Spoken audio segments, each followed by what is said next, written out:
Aunque los judíos tenían conocimiento en el Antiguo Testamento que el Mesías nacería en Belén, ellos no esperaban que apareciera en esa ciudad por accidente.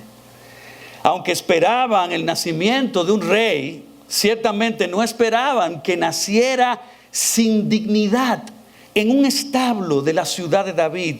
Aunque tenían la expectativa de recibirlo en su llegada, no esperaban que fueran pastores de ovejas y magos del oriente los que le dieran la bienvenida, mientras sus líderes religiosos, que conocían las profecías de memoria, lo perdieran de vista por completo. Los judíos no esperaban que el Mesías se criara en Galilea, y mucho menos en Nazaret, ni esperaban que creciera como el hijo de un simple carpintero, cuando desapareció por 3 días a la edad de 12 años. Ni siquiera sus padres esperaban encontrarlo discutiendo teología con los rabinos en el templo. Nadie esperaba que después de 20 años de silencio se apareciera repentinamente como un rabino itinerante, con una escuela de discípulos compuesta por pescadores, recaudadores de impuestos y fanáticos. Nadie esperaba que el Mesías confrontara mucho más la santurronería de los judíos religiosos que la opresión misma de los gobernantes y soldados romanos. Y ciertamente no esperaban que el Mesías encontrara más fe en un centurión romano que en todo el pueblo de Israel. La mujer samaritana nunca esperó que Cristo se le apareciera cerca del pozo al mediodía y que a ella fuera la primera persona a quien Cristo se presentaría a sí mismo como el Mesías. El paralítico desalentado nunca esperó que el Mesías viniera allí al estanque cuando él no podía ni pararse y lo sanara. El ciego de nacimiento nunca esperó ver con sus propios ojos al Mesías y luego descubrir que los fariseos por su ceguera no podían ver ni comprender que él era el Cristo. La viuda de Naín nunca esperó que el Mesías se le apareciera durante la procesión fúnebre de su hijo y en un instante, con una palabra, lo levantara de los muertos. Marta y María nunca esperaron que Jesús se olvidara de ellas intencionalmente cuando se enfermó su hermano Lázaro, ni mucho menos que Cristo luego las visitara y después de 4 días de muerto, el Mesías lo trajera de vuelta a la vida. Nadie esperaba que el Mesías fuera rechazado por las multitudes que días antes con ramos lo alababan y homenajeaban, ni se esperaba que fuera condenado ilegalmente por un concilio en las altas horas de la noche y que luego fuera ejecutado sin dignidad alguna por el Imperio Romano. Y aunque fue profetizado por él mismo varias veces, nadie esperaba que Cristo resucitara de entre los muertos 3 días después. El Mesías fue amplia y ansiosamente esperado por muchos, pero el quién, el cuándo, el cómo, el dónde y el por qué fueron totalmente inesperados. Ciudad de Gracia, al contemplar la venida de Cristo al mundo, debemos aprender algo muy importante sobre cómo Dios obra en su soberanía. Frecuentemente Dios hace las cosas de una manera muy distinta de lo que nosotros imaginamos. De hecho, la mayoría de las veces Dios hace lo que no estamos esperando. Por eso podemos afirmar con mucha seguridad y convicción que nuestro Dios es el Dios de lo inesperado. Así que tengamos mucho cuidado de meter a Dios en una caja o de mantener ideas preconcebidas acerca de cómo creemos que Dios va a hacer algo o de cómo queremos que Él obre en nuestras vidas. Recordemos que sus pensamientos son más altos que los nuestros y que sus caminos no son nuestros caminos. A veces Dios parece estar en silencio o inactivo. Hubo 400 años de silencio sin revelación alguna entre el Antiguo y el Nuevo Testamento, y de repente se apareció un ángel a Zacarías y otro ángel a María, con anuncios sorpresivos sobre la llegada del Mesías. A veces Dios actúa de forma misteriosa, porque ¿quién jamás pensaría que una virgen concebiría del Espíritu Santo? Jamás podrían haberse imaginado que Dios haría algo semejante, desafiando e irrumpiendo el orden natural de las cosas. A veces Dios usa instrumentos insólitos para llevar a cabo sus propósitos.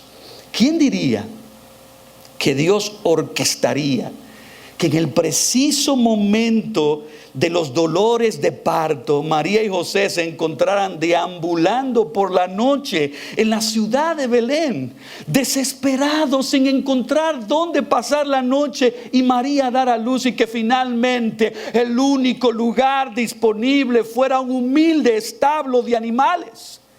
Y que el creador del universo, el Rey soberano, naciera en un humilde pesebre.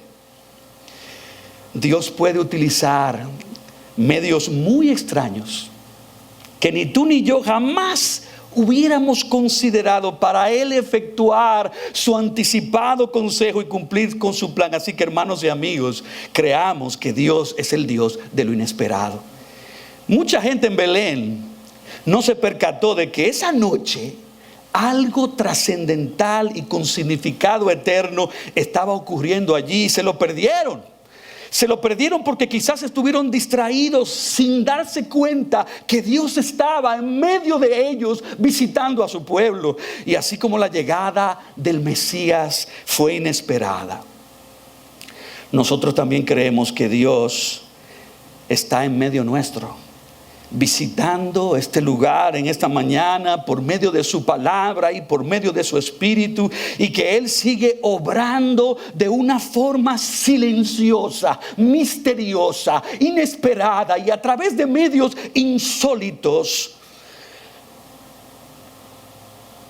Pudiera ser que si tú te distraes, como les pasó a muchos en Israel, no te percatarás del tiempo de su visitación, no percibirás la aparición de la estrella en el firmamento, y que algo trascendental y con significado eterno Dios quiere realizar aquí, en esta mañana, en tu vida y en tu corazón.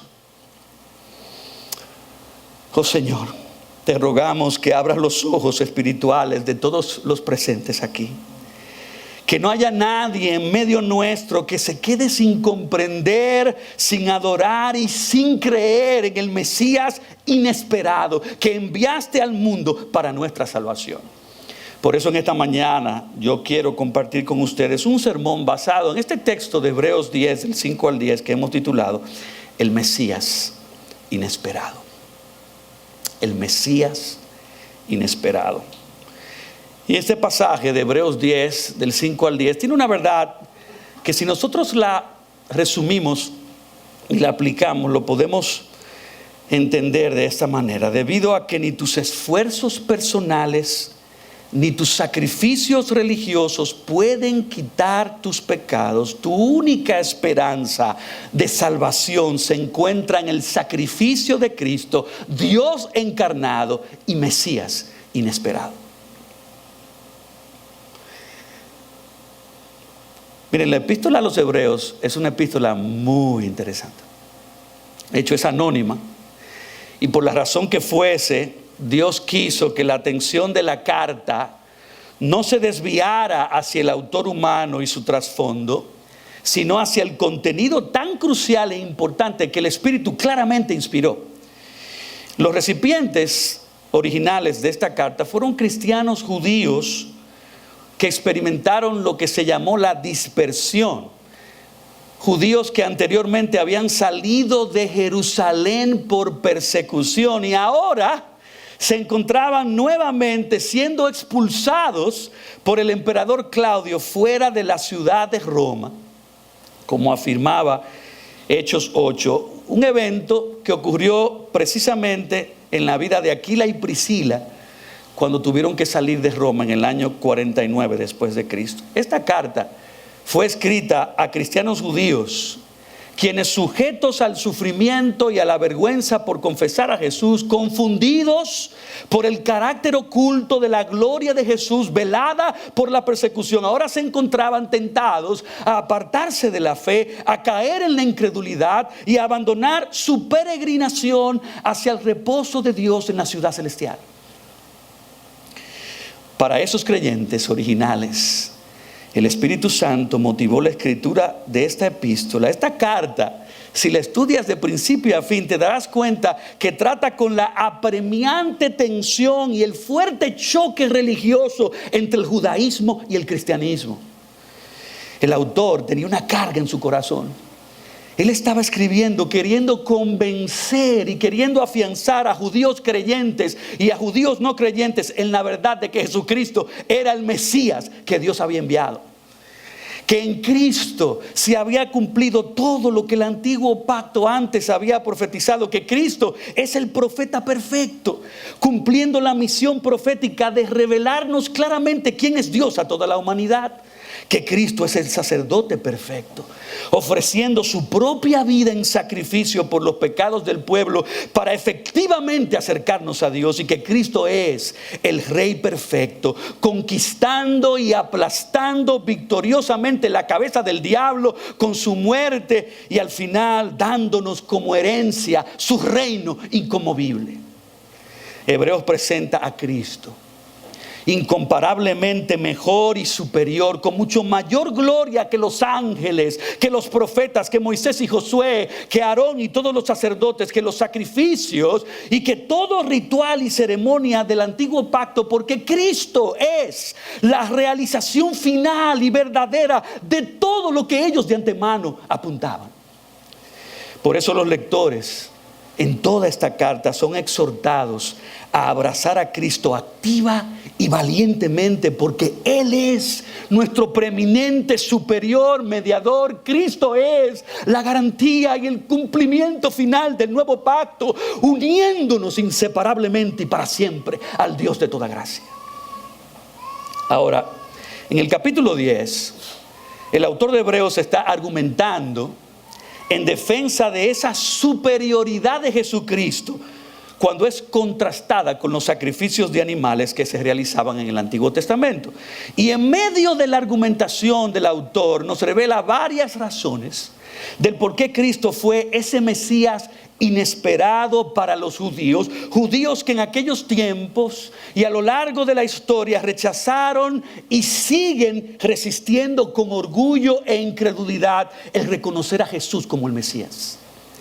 Pero tristemente, aunque apuntamos a la incredulidad de los judíos, esa es la misma respuesta incrédula que manifiestan la mayoría de las personas hoy en día.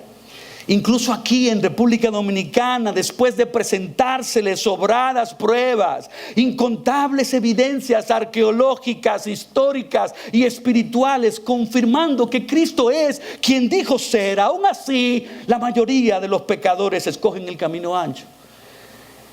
Escogen voluntariamente no creer, o al menos ignorar que en Cristo se cumplió la promesa de un Salvador que vino al mundo para rescatar a pecadores. Así que, ¿por qué Cristo fue el Mesías inesperado? La primera razón es porque Cristo fue Dios mismo entrando al mundo en un cuerpo humano. Porque Cristo fue Dios mismo entrando al mundo en un cuerpo humano. Miren conmigo el versículo 5. Por lo cual, al entrar Cristo en el mundo, dice: sacrificio y ofrenda no has querido, pero un cuerpo has preparado para mí. Versículo 7. Entonces dije: aquí estoy. Yo he venido, en el rollo del libro está escrito de mí para hacer, oh Dios, tu voluntad. Versículo 9. Entonces dijo: he aquí, yo he venido para hacer tu voluntad. Miren, para los judíos, según Deuteronomio capítulo 6, versículo 4, Jehová, Dios, uno es. Los judíos no concebían la idea, ni siquiera la posibilidad de que Dios fuera más complejo y profundo en su esencia y naturaleza. Y esto se debía a que su interpretación del Antiguo Testamento era intencionalmente limitada, ya que ellos no querían incluir en su teología todos los pasajes que revelaban más y más detalles sobre la persona de Dios, y resistían considerar y aceptar las profundas y complejas implicaciones que Dios manifestaba acerca de su carácter. Así que, hermanos y amigos, hay algo que tenemos que entender, y es que nosotros no podemos definir quién es Dios. No podemos darle la forma y la imagen que nosotros queremos de Dios, según nuestra preferencia y gusto personal, según la conclusión limitada de nuestra mente pequeña e infinita, que incluso está terriblemente afectada en su juicio por el pecado.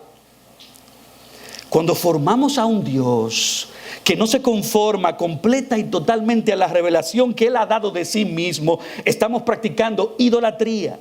Confeccionamos dioses producto de nuestras imaginaciones y no conforme a la verdad de Dios. La única fuente confiable que nos revela claramente a Dios mismo es su propia palabra.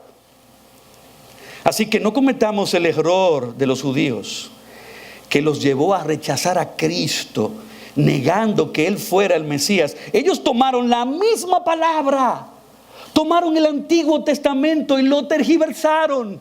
Ignoraron pasajes cruciales de la Biblia que demostraban que Dios es un Dios triuno, uno en tres personas, que Dios es uno y que existe eternamente en tres personas: Dios Padre, Dios Hijo, Dios Espíritu Santo, y que cada persona es completamente Dios. Y lamentablemente, por tu pecado y por mi pecado, podemos erróneamente tomar la Biblia, recortar con tijeras la revelación de Dios y crear un Dios falso que se ajusta a nuestro deseo y a nuestra concupiscencia. Y eso, hermanos y amigos, es peligrosísimo. No podemos tomar a la ligera el tema tan serio de quién es Dios para cada uno de nosotros. Desde Génesis, Dios estuvo revelando su esencia trinitaria, nos dio pinceladas de conversaciones que Dios tenía dentro de su consejo eterno entre el Padre, Hijo y el Espíritu Santo. Génesis 1:26, Génesis 3:22, Isaías 6:8 son algunos ejemplos que mostraban esa combinación de singular y plural, diciendo: dijo Dios, hagamos nosotros, en la misma oración, refiriéndose a Dios con una clara intención de una pluralidad de personas dentro de la esencia y la naturaleza de Dios. Pero eso no era la única evidencia, porque a través de todo el Antiguo Testamento existen pasajes donde se menciona a Dios por su nombre Jehová, y en el mismo pasaje es diferenciado por otra persona que también es llamado Dios. Y de hecho ese es el argumento del autor de Hebreos desde el principio de su carta. En Hebreos 1, 8 y 9, que está citando al libro de los Salmos, capítulo 45, versículo 7, muestra una conversación de Dios el Padre, afirmando que Dios el Hijo también es Dios. Miren cómo dice: mas del Hijo dice, tu trono, oh Dios, por el siglo del siglo, cetro de equidad es el cetro de tu reino. Has amado la justicia y aborrecido la maldad, por lo cual te ungió Dios, el Dios tuyo, con óleo de alegría más que a tus compañeros. Dos personas distintas, reconociéndose mutua y simultáneamente como siendo Dios al mismo tiempo y al mismo nivel, y uno reconoce al otro como siendo rey, describiendo su reino y su trono, perpetuándose por los siglos de los siglos. ¿Se recuerdan ustedes la historia cuando Jesús al principio de su ministerio realizó el milagro de sanar a un paralítico? Marcos 2, del 1 al 12, dice que Jesús, estando en Capernaum, se encontraba enseñando la palabra a una multitud en una casa, y se habían reunido tantas personas allí que no había lugar, ni siquiera la puerta, para poder escuchar.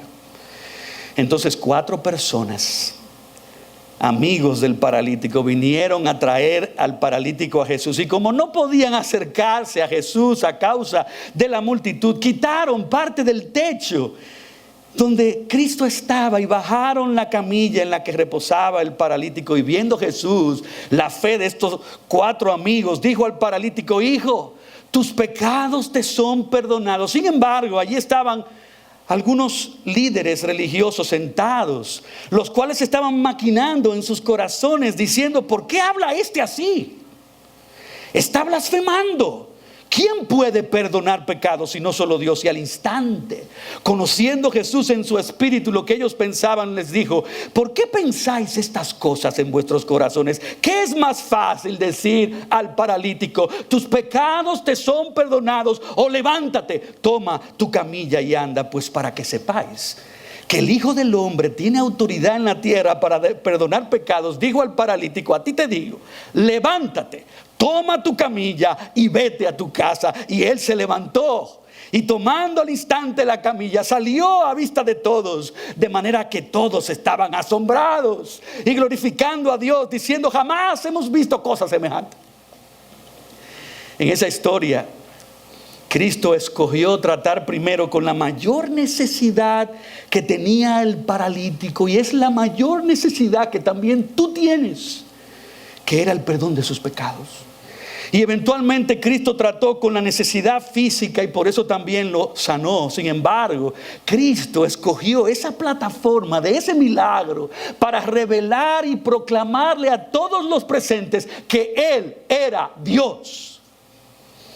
Y esta debía ser la lógica de ese milagro que fue presenciado por todos ellos. Si solo Dios tiene autoridad para perdonar los pecados, y este hombre no solo tiene autoridad para perdonar pecados, sino que también tiene poder para sanar cualquier enfermedad, la obvia conclusión razonable es que este hombre no es un hombre cualquiera, este hombre es Dios. Y muchos se espantaron ante la implicación de lo que vieron y oyeron, pero muchos, y no todos, entendieron ni creyeron, aunque estaban tan cerca, estuvieron tan cerca de conectar con la verdad de que Cristo era el Dios encarnado, el Mesías profetizado, pero no quisieron, se resistieron en hacer esa conclusión, porque habían metido a Dios en una caja demasiado pequeña que no les permitía abrazar la grandeza de su revelación, la grandeza de su persona y de su plan, que había venido al mundo a salvar a pecadores.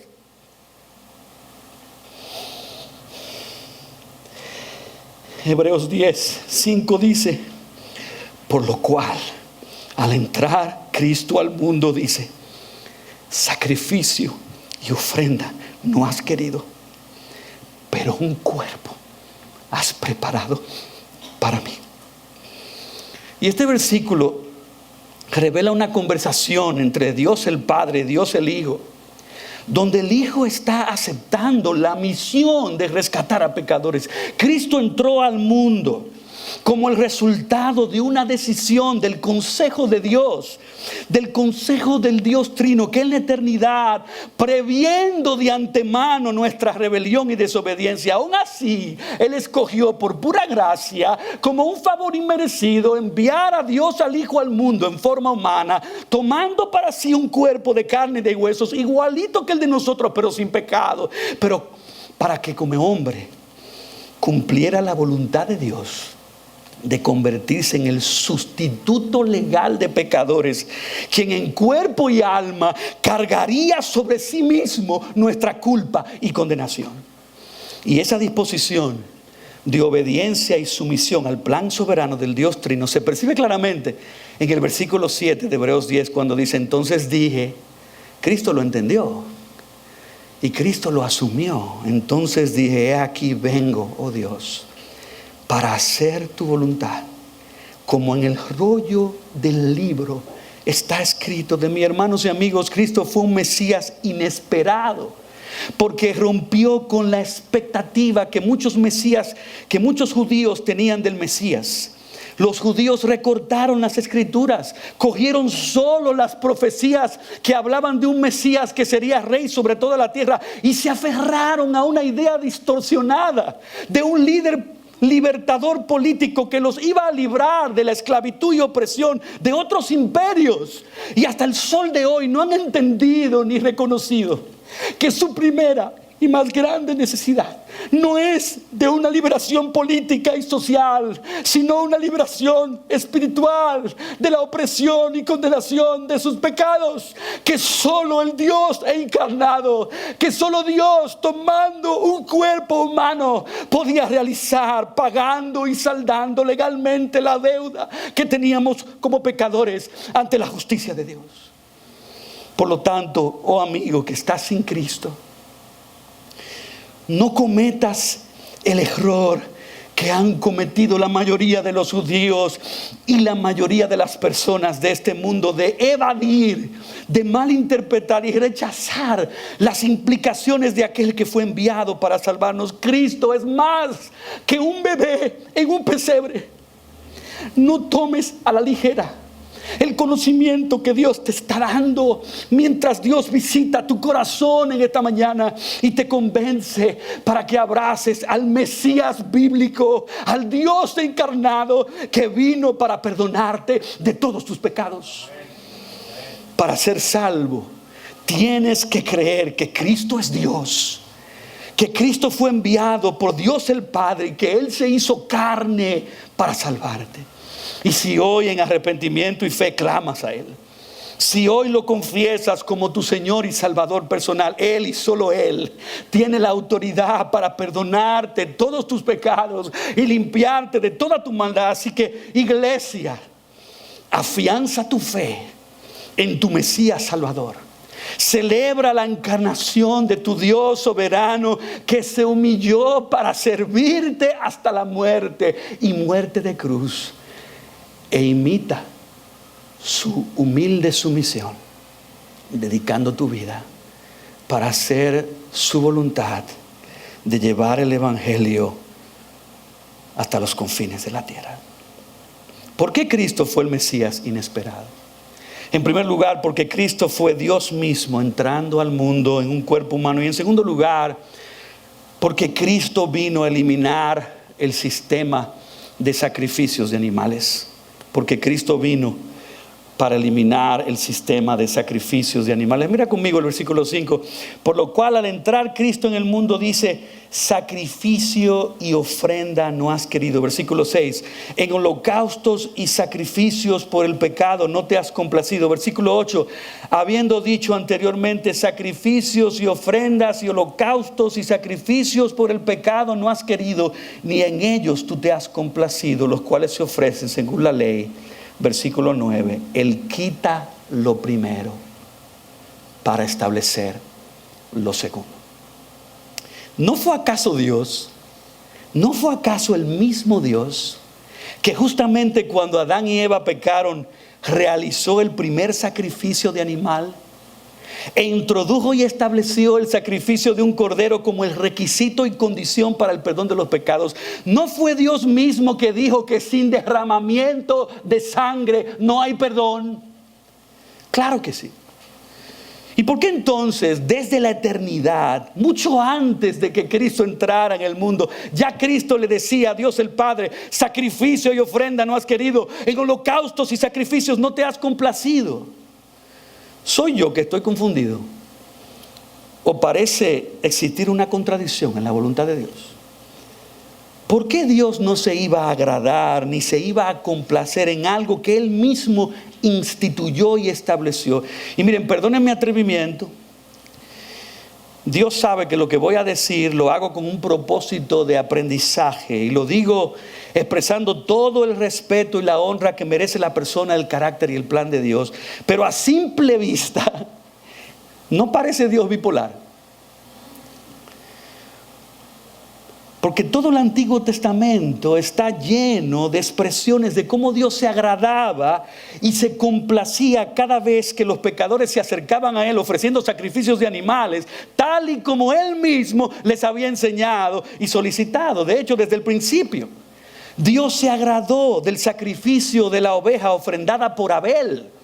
Él recibió con olor grato el holocausto ofrecido por Noé cuando él y su familia salieron del arca. Él aceptó los holocaustos que cada día ofrecía Job por sus pecados y por los de su familia.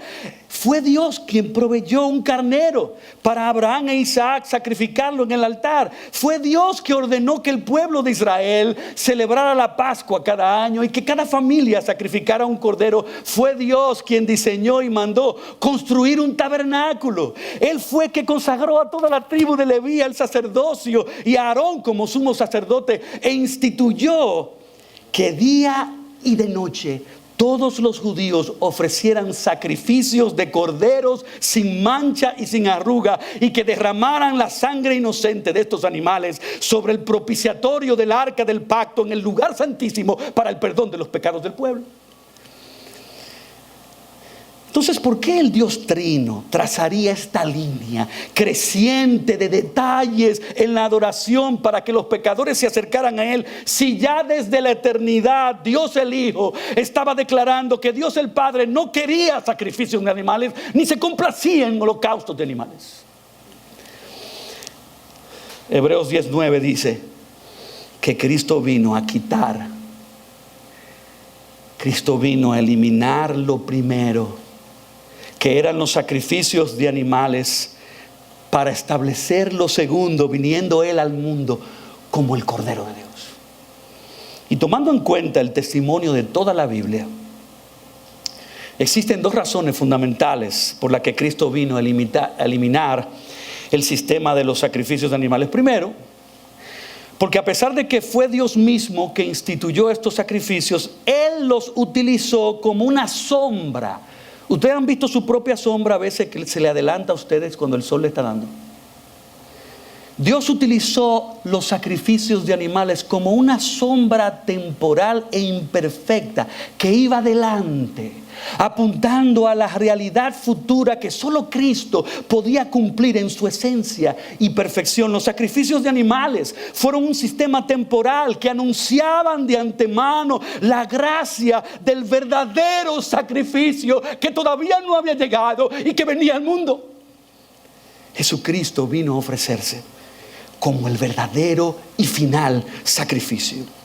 Y la segunda razón por la que Cristo eliminó los sacrificios fue porque los judíos, oigan esto bien, fue porque los judíos convirtieron esos sacrificios en un sistema de méritos humanos, distorsionando el propósito original, que era realizarlos simbólicamente, abrazando la gracia que Dios proveía a través de la imagen de un sustituto que tomaba nuestro lugar.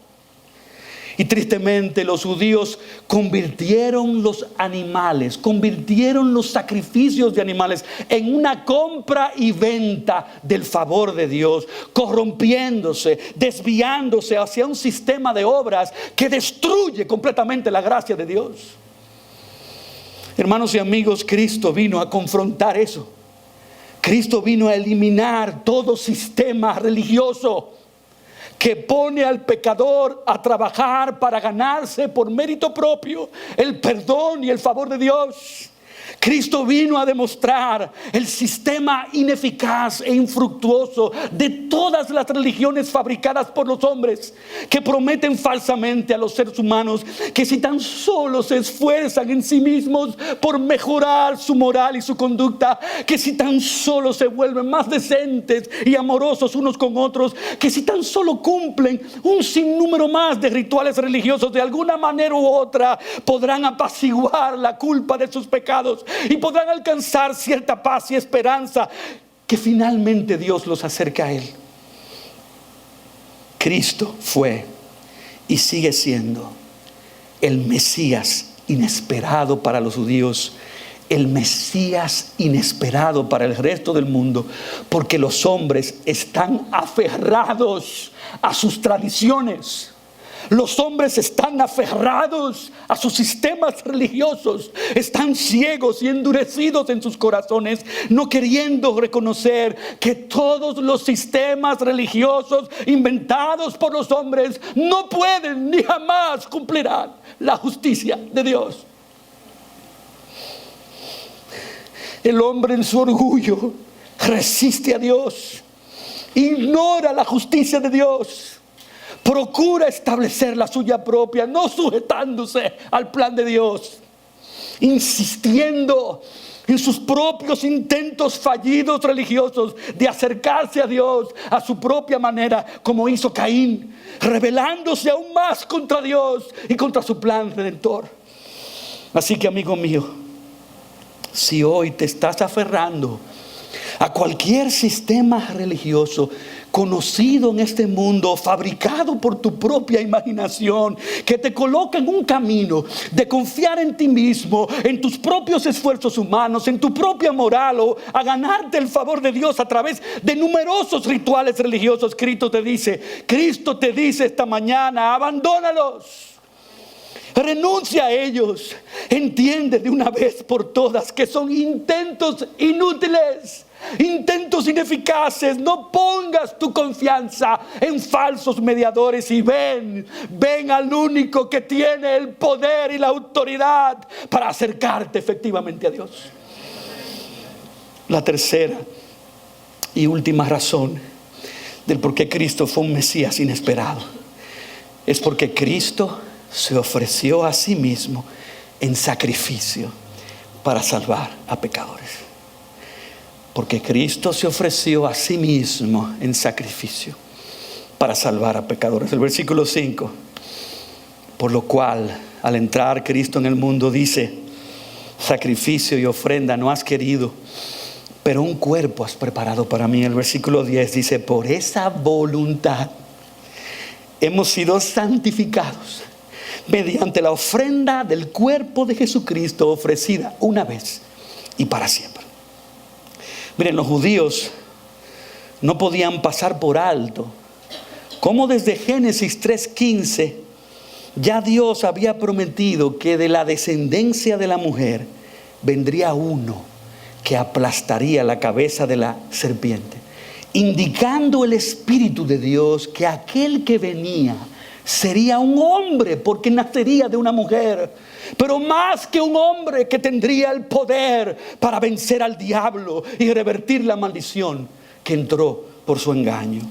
Los judíos ignoraron las Escrituras, no esperando ni creyendo que el Mesías sería un siervo sufriente que venía al mundo a dar su vida en lugar de pecadores, ya que una correcta y sana interpretación que toma en cuenta todo el Antiguo Testamento revelaba que el Mesías venía a morir por pecadores. De hecho, en Daniel capítulo 9, versículos 25 y 26, se reveló este sobrio y trascendental acontecimiento, diciendo Dios a Daniel: sabe pues y entiende que desde la salida de la orden para restaurar y edificar a Jerusalén hasta el Mesías príncipe, habrá 7 semanas, y 62 semanas se volverá a edificar la plaza y el muro en tiempos angustiosos. Estudiamos eso en Nehemías. Y después de las 62 semanas se quitará la vida al Mesías. Dios le afirmó a Daniel claramente y sin tapujos que al Mesías se le quitaría la vida, y los judíos debían recordar cómo la idea del sacrificio del cordero era un hilo conductor que recorría toda la historia de la redención. Ellos no podían ignorar cómo en Génesis 22 Dios mismo llamó a Abraham para que subiera al monte Moriah y allí ofreciera a su único hijo Isaac en sacrificio. Y aunque Abraham, con gran contrariedad y temor, pero aún lleno de fe, se dispuso a hacerlo obedeciendo a Dios, en el último momento, después de él haber atado a Isaac en el altar, justo antes de él disponerse a clavarle el cuchillo en el corazón, Dios lo detuvo diciendo: no pongas tu mano sobre el muchacho, ni le hagas nada, porque ahora sé que temes a Dios, pues no me has rehusado tu hijo, tu único hijo. Entonces Abraham alzó sus ojos, y aquí a sus espaldas un carnero que estaba atrapado por sus cuernos en un zarzal. Y en ese instante Dios proveyó un cordero. Dios proveyó un cordero. Dios proveyó un cordero como sustituto para el hijo de Abraham, un sacrificio sustitutivo. Ese siempre fue el plan de Dios desde la eternidad, cuando el Dios Trino concibió prepararle un cuerpo a Dios el Hijo para que viniera al mundo para realizar el único sacrificio y la única ofrenda que una vez y para siempre puede perdonar y pagar todos nuestros pecados ante Dios. Jesús actúa como nuestro sustituto. Y Dios derrama su ira por causa de nuestro pecado sobre Él. Y Él paga en nuestro lugar nuestra deuda. Dios proporciona un cordero suyo y acepta la vida de ese sustituto. Oh, gloria a Dios. Gloria sea a Dios por su inmensa gracia, por su insondable sabiduría para con nosotros, al destinar a su único Hijo como el Cordero que fue inmolado en la mente y en el corazón de Dios desde el principio del mundo, desde antes de la eternidad. Y si a eso le añadimos lo que Dios le reveló a Isaías, en Isaías 53, deberíamos quedar asombrados, estupefactos, boquiabiertos con la exactitud y precisión de cómo el Mesías sería enviado para cumplir con todo lo que simbólicamente se realizó en el templo con los sacrificios de animales.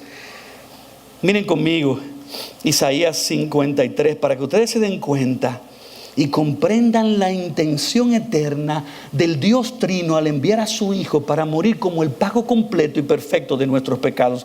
Dice Isaías 53 versículo 3 en adelante, refiriéndose a Cristo, refiriéndose al Mesías, despreciado y desechado entre los hombres, varón de dolores, experimentado en quebranto, y como que escondimos de él el rostro, fue menospreciado y no lo estimamos. Ciertamente llevó él nuestras enfermedades y sufrió nuestros dolores, y nosotros le tuvimos por azotado, por herido de Dios y abatido. Mas él herido fue por nuestras rebeliones, molido por nuestros pecados. El castigo de nuestra paz fue sobre él, y por su llaga fuimos nosotros curados. Todos nosotros nos descarriamos como ovejas, cada cual se apartó por su camino, mas Jehová cargó en él el pecado de todos nosotros. Angustiado él y afligido, no abrió su boca. Como cordero fue llevado al matadero, y como oveja delante de sus trasquiladores enmudeció y no abrió su boca. Por cárcel y por juicio fue quitado, y su generación, ¿quién la contará? Porque fue cortado de la tierra de los vivientes, y por la rebelión de mi pueblo fue herido. Y se dispuso con los impíos su sepultura, mas con los ricos fue en su muerte, aunque nunca hizo maldad ni hubo engaño en su boca. Con todo eso Jehová quiso quebrantarlo, sujetándolo a padecimiento. Cuando haya puesto su vida en expiación por el pecado, verá linaje, vivirá por largos días, y la voluntad de Jehová será en su mano prosperada. Verá el fruto de la aflicción de su alma y quedará satisfecho. Por su conocimiento justificará mi siervo justo a muchos, y llevará las iniquidades de ellos. Por tanto, yo le daré parte con los grandes, y con los fuertes repartirá despojos, por cuanto derramó su vida hasta la muerte y fue contado con los pecadores, habiendo él llevado el pecado de muchos y orado por los transgresores. Hermanos y amigos, Cristo, siendo Dios hombre, con la ofrenda de su cuerpo, vino a realizar el único y solo sacrificio que podía efectivamente aplacar la ira justa de Dios en contra de nosotros. Era necesario que el Mesías fuera Dios, porque solo el Dios eterno podía pagar la deuda eterna del infierno con su sacrificio en la cruz. Era necesario que el Mesías fuera un hombre, porque solo como hombre podía sustituirnos como seres humanos que en cuerpo y alma debíamos sufrir la ira de Dios. Y por esa voluntad salvífica de Dios, sacrificando a su Hijo por pecadores como nosotros, es que Dios nos lava, nos purifica y nos justifica delante de Él, aplicando toda la obra de su Mesías en nuestra cuenta, su vida, su muerte y resurrección, de modo que por la fe, por confiar y descansar solo en Él, el Mesías inesperado nos redime, nos declara y nos acepta como hijos e hijas de Dios eternamente y para siempre, por pura y sola gracia. Cristo no es un adorno o un ícono de Navidad que nosotros sacamos brevemente cada fin de año para recordar el momento en que Él se humilló naciendo humildemente en un pesebre. No, hermanos y amigos, Cristo es el Dios soberano. Cristo es el Dios soberano que se encarnó para nuestra salvación. Tu destino eterno depende de Él. Él es tu creador que te dio alma y cuerpo. Él es tu sustentador que te ha dado vida y aliento. Él es tu gobernador y juez que te creó con conciencia y responsabilidad moral, y por causa de tus pecados y a la luz de su inmensa bondad, Él te llama, Él te invita a que confíes en su sacrificio, a que lo confíes en esta mañana como tu Salvador personal. Iglesia de Cristo, celebra que todos tus pecados ya han sido perdonados, que tus ropas sucias por el pecado han sido emblanquecidas con la sangre del Cordero. Iglesia, alaba a Dios porque ya has vencido al pecado, a la muerte, a la condenación por medio de la sangre derramada del Cordero. Iglesia, alégrate porque tus nombres están inscritos en el libro de la vida del Cordero, y donde la sangre del Cordero está allí untada, ya no hay muerte, ya no hay maldición, ya no hay ira, ya no hay condenación. Gloria sea al Cordero de Dios por los siglos de los siglos. Amén. Padre, gracias por ese Mesías inesperado.